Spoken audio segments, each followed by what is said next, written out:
Election commission کو پتا تھا, عمران خان صاحب کو نہیں پتا تھا. یہ تو ایک کلاسیکل کیس ہے حکومت کی نااہلی کا بھی اور اس سسٹم کی خرابی کا بھی. ایک قومی اسمبلی کی سیٹ ضائع کی, یعنی عالی جناب کی مقبولیت کا تو یہ عالم تھا کہ 5ویں نمبر پہ آئے, ہار جاتے, دوسرے نمبر پہ آتے, چلیے فرض کیجئے تیسرے نمبر پہ آتے تھوڑے سے فرق کے ساتھ, 5ویں نمبر پہ آئے, یہ عالی جناب کی مقبولیت کا عالم ہے. ایک وزارت ضائع کی, یہ کوئی کام کرنے والا آدمی ہے؟ پستول لگا کے چلا گیا چینی کونسل خانے میں, اس کا کیا کام تھا وہاں پہنچا لگا؟ بچوں جیسی حرکتیں ہیں, نوجوانوں جیسی. وہ طیارے پہ جا کے تصویر, جوتا اتار کے ٹیبل ٹاک شو کی ایک تماشا بنا اس کا.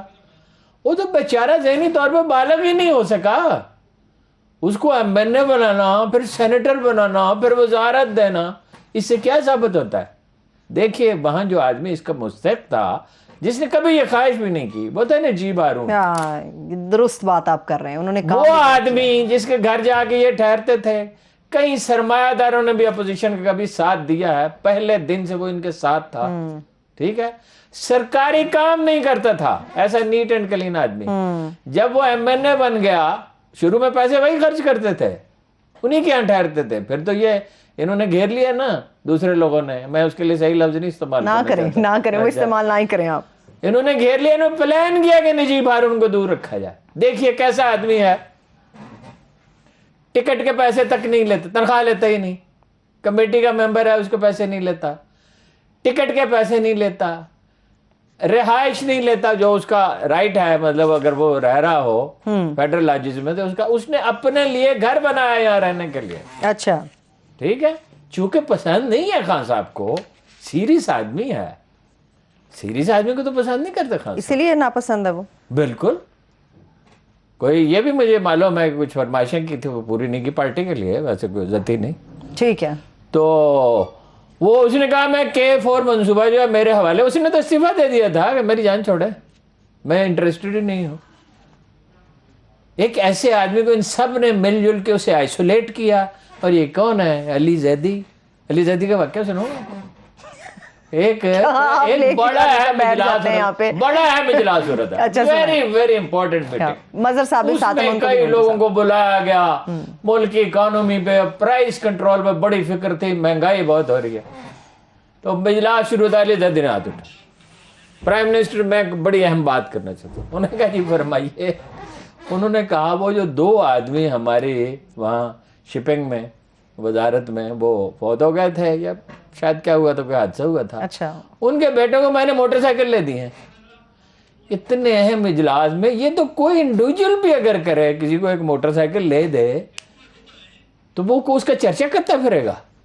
یہ جائے کہ کیبنٹ سے بھی زیادہ اہم میٹنگ تھی. اچھا, اس میں بیٹھ کے وہ یہ بات کر رہے ہیں, یہ بات کر رہے ہیں. ان کی وزارت کے بارے میں بہت سی شکایات ہیں, اب وہ تو تحقیقات ہو تو پتہ چلے مظہر عباس صاحب جو کچھ ہو رہا تھا. ان سے بات کر لیتے ہیں. بالکل, سینئر تجزیہ کار اس وقت مظہر عباس صاحب ہمیں جوائن کر چکے ہیں.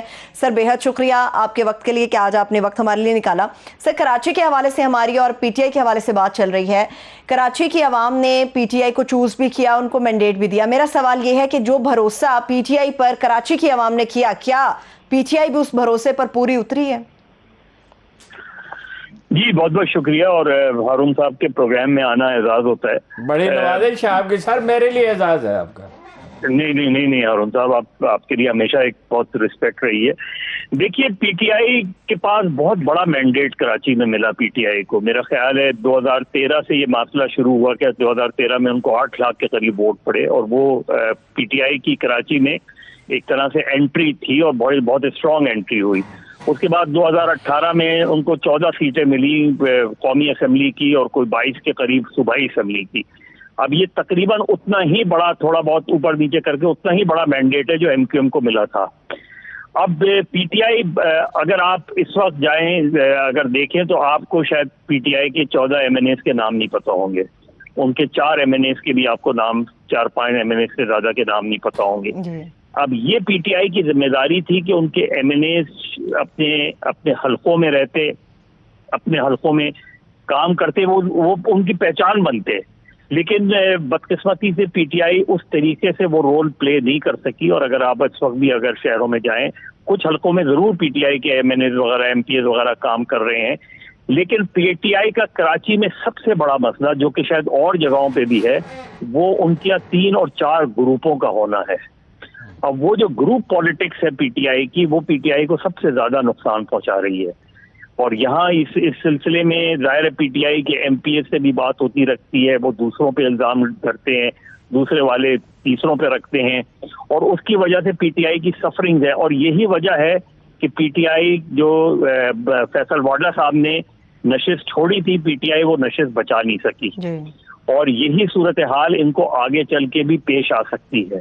تو میرا خیال ہے کہ پی ٹی آئی سے جتنی توقع تھی ایز اے پارٹی، وہ توقعات پوری نہیں ہو سکی، اور اب آپ اس سے اندازہ کریں کہ لیاری میں جو ان کا ایم این اے جیتا ہے، اس نے بلاول بھٹو کو ہرایا لیاری میں، اور ایک مرتبہ بھی عمران خان لیاری نہیں گئے۔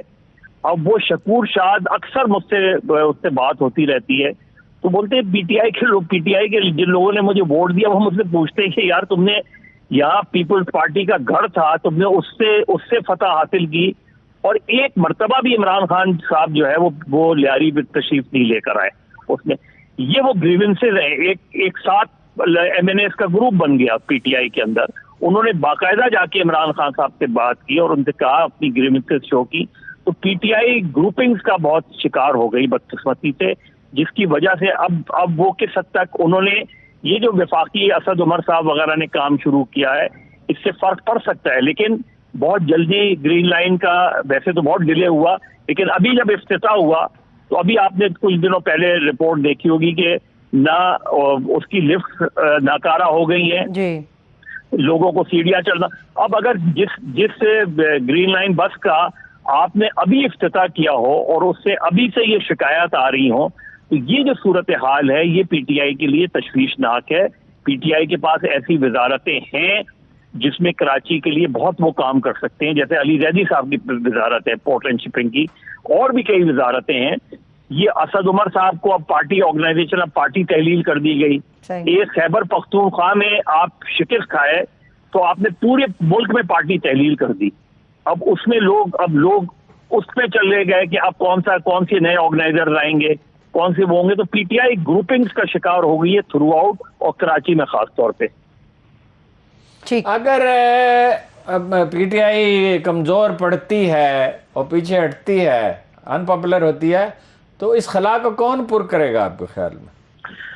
دیکھیے ہارون صاحب، ایک تو پچھلے 1-1.5 سال میں جماعت اسلامی نے بہت اچھا کام کیا ہے، انہوں نے بہت ہی منظم، صرف اسی دھرنے کی بات نہیں کرا، اوور آل بھی وہ لگتا ہے۔ جو مجھے صف بندی نظر آ رہی ہے کراچی کے اندر، وہ یہ ہے کہ P T I, M Q M, P S P یہ ایک ساتھ لڑیں گے، اور انٹیریئر میں جی ڈی این کے ساتھ ہوگی، اور دوسری طرف پیپلز پارٹی، جماعت اسلامی، کسی حد تک مسلم لیگ نون، ان کا جو ہے اور پیپلز پارٹی، ان کا سیٹ ایڈجسٹمنٹ ہوگا، اور وہ کافی حد تک، اور پی ایس پی کے ساتھ مل کر یہ سیٹ ایڈجسٹمنٹ کی طرف وہ جائیں گے، تو میرا خیال ہے ڈیوائیڈڈ مینڈیٹ ہوگا کراچی میں۔ ٹھیک ہے۔ اچھا مظہر صاحب، یہ بھی کہا جا رہا ہے کہ عمران خان صاحب کو جتنا ووٹ ملا یا جتنا مینڈیٹ ملا، اس کو برقرار رکھنے کے لیے ضروری تھا کہ کچھ ایسے لوگ جو کہ عوامی سمجھے جاتے تھے، جیسے عارف علوی صاحب کے بارے میں یہ تاثر ہے کہ وہ بڑے عوامی سمجھے جاتے ہیں، گورنر عمران اسماعیل صاحب کے بارے میں تاثر ہے وہ بڑے عوامی ہیں، مگر ان دونوں کو ایسے عہدوں پر لا کر بٹھا دیا کہ عوام سے دور کر دیا، جس کی وجہ سے کراچی کے عوام اپنے مسائل ان کے سامنے نہیں رکھ سکے، کراچی کے جو عوام ہیں ان کے مطالبات حکومت کے سامنے نہیں جا سکے۔ تو شاید یہ بھی کچھ وجوہات ہیں کہ کراچی کے اندر پی ٹی آئی کو شکست ہو سکتی ہے، یا اس وقت ان کا ووٹر ناراض ہے اور ان کے ساتھ نہیں چلنا چاہ رہا۔ اسپاٹ آن بات کی آپ نے، بالکل عارف علوی صاحب کے ساتھ تو میرے نقطۂ نظر سے بہت ہی زیادتی ہوئی، کیونکہ وہ نہ صرف یہ کہ بہت ہی جو ہے لوگوں کے درمیان رہنے والے شخص تھے، بلکہ وہ خود بھی یہ ان کی خواہش تھی، ان سے ایک مرتبہ میری بات بھی ہوئی تھی کہ اگر وہ ان کو کوئی وزارت ملتی تو وہ زیادہ افیکٹولی کام کر سکتے تھے۔ دوسرے علی زیدی صاحب بھی وہ کر سکتے تھے، کیونکہ علی زیدی صاحب بھی مکس اپ ہوتے ہیں، لوگوں میں بہت زیادہ مکس اپ ہوتے ہیں۔ وہ اصل چیز یہ ہے کہ کراچی میں آ کے دیکھیے، ایم کیو ایم کے اور بہت سے نیگیٹو پوائنٹس ہیں، لیکن ان کا ایک پازیٹو یہ تھا کہ ان کے ایم این ایز اور ایم پی ایز پہ یہ لازم ہوتا تھا کہ اپنے حلقے میں کم سے کم 3 دن بیٹھیں۔ یہ ہی ذمہ داری جو ہے وہ پی ٹی آئی کے ایم این ایز اور ایم پی ایز کی ہونی چاہیے کہ وہ کم سے کم اپنے حلقے میں 3 دن بیٹھیں, آفیسز کھولیں, آفیسز میں لوگوں کی شکایات وصول کریں. کوئی بہت زیادہ وہ نہیں ہوتی لوگوں کے, لیکن کم سے کم آپ کا ایک انٹریکشن ہوتا ہے. وہ انٹریکشن نہیں نظر آتا.